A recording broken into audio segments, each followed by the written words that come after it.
the clouds were split. From the clouds were split.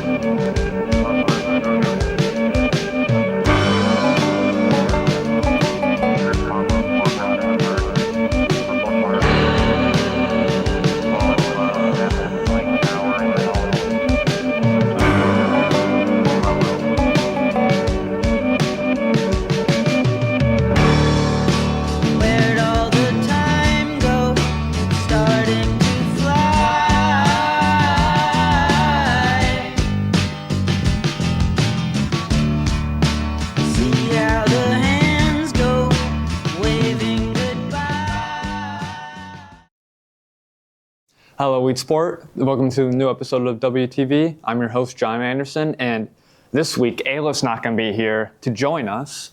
I guess she's still a little bit upset about the pranks we pulled last week. This year's Weedsport Career Fair will take place on May 16th from 9 to 11 a.m. in the gymnasium. The event is for students in grades 9 through 12 only. Students who attend the event will have the chance to win free gift cards. Many familiar faces are returning, along with some new companies and colleges. It is a great opportunity for students to practice their networking skills. Make sure to dress to impress if you plan to attend. In other news, prom will be held May 10th at Old Hickory, starting at 6 p.m. WTV will be live streaming some of the event on Instagram, including the crowning. Stop by and talk to Ayla and Chloe, who will be hosting the red carpet. But Ayla can work with Chloe, but she's still too uptight and angry to come back and work with me. Isn't that something?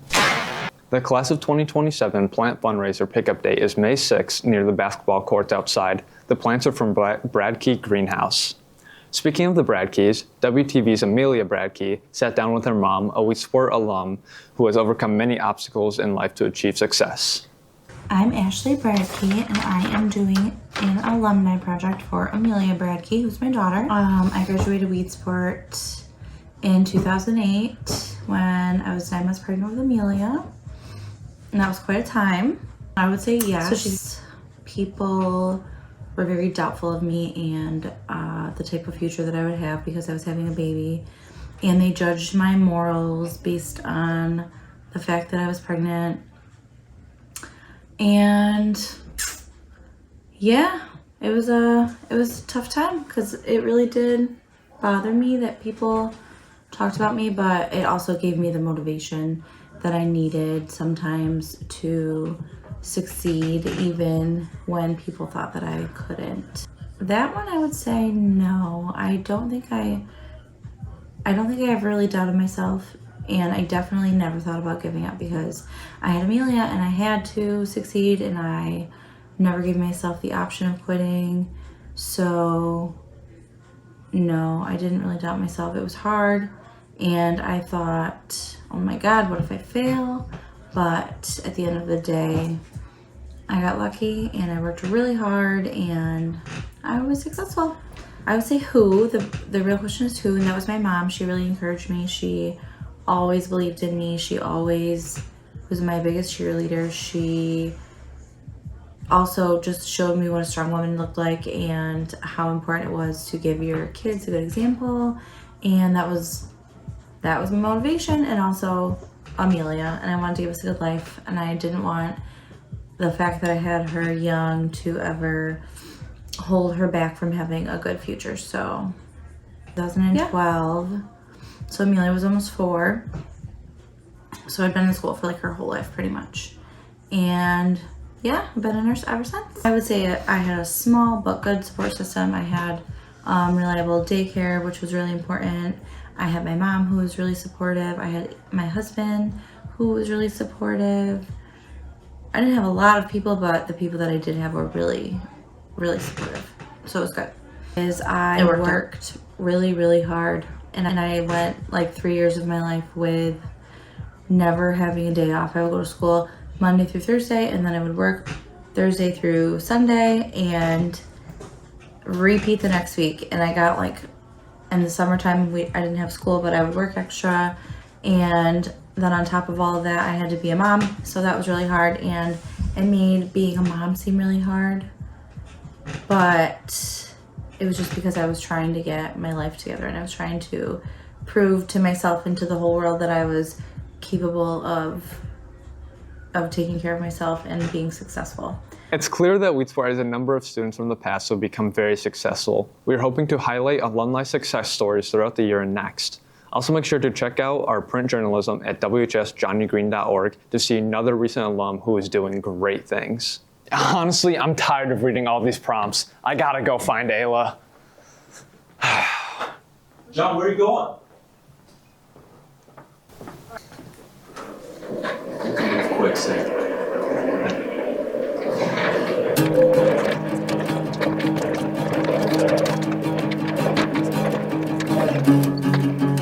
Okay. Yeah, that's all right. Say hi, Mr. Gross. A few moments later. All right, it looks like Ayla's outside, so I guess I know where I'm going next.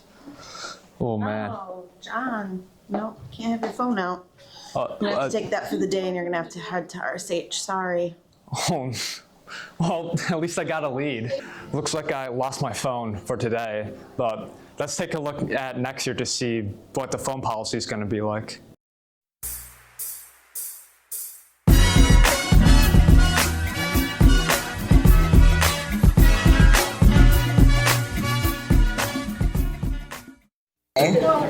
So, as one of the last generations to have phones in school, how do you feel that the proposed phone ban will affect student learning engagement? I think it'll be fine, but if they keep everything blocked on the Chromebook still, then we're not going to be able to do anything. Yeah. I feel like it might help with learning engagement, but also I feel like there's going to be a lot of people like trying to like sneak their phones, and they're going to be more focused on that than school, so it might make things worse.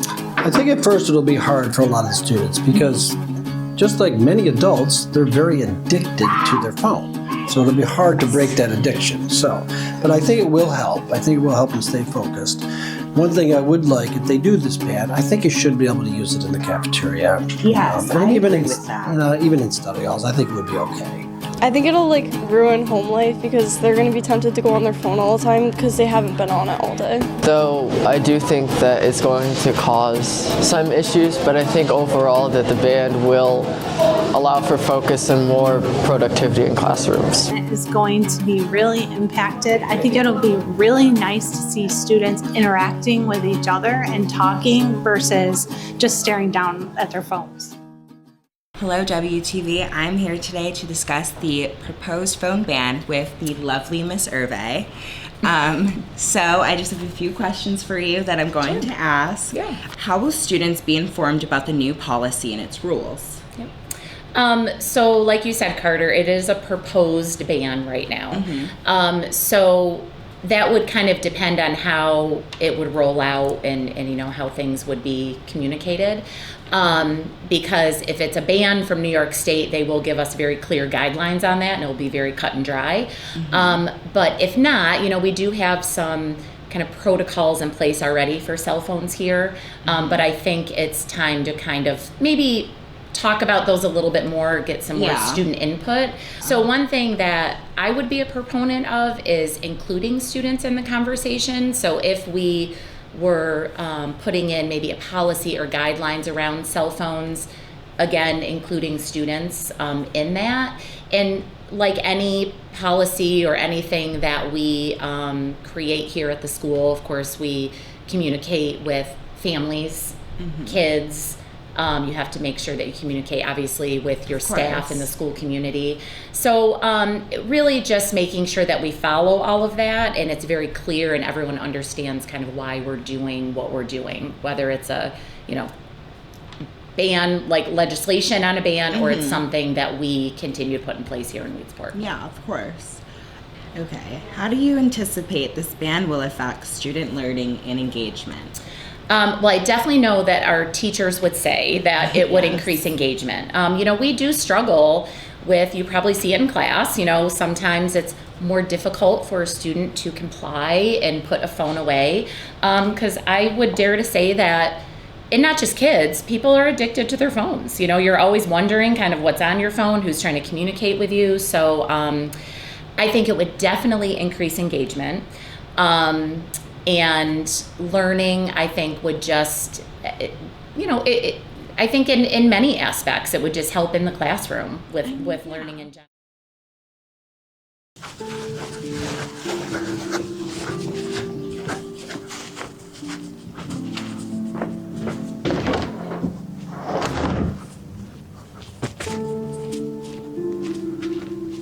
I don't know where she is.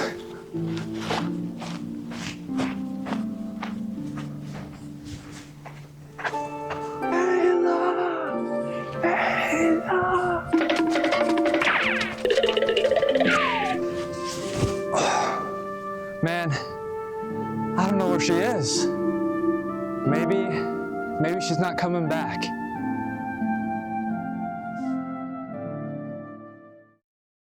I'm Haley. And I'm Lillian. And today we're doing the Ice Bucket Challenge. The USC Speaker Mind Challenge was started because a student on campus unfortunately took their life. We're doing this to show support for mental health in teenagers and adults. Weedsport found some of the best Weedsport ones. Let's take a look.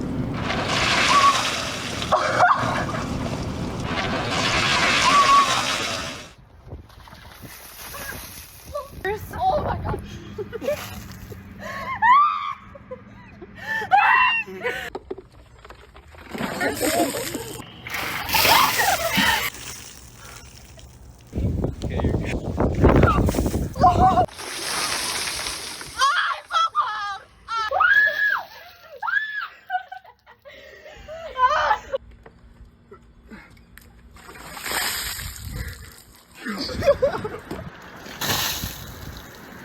You guys have 24 hours.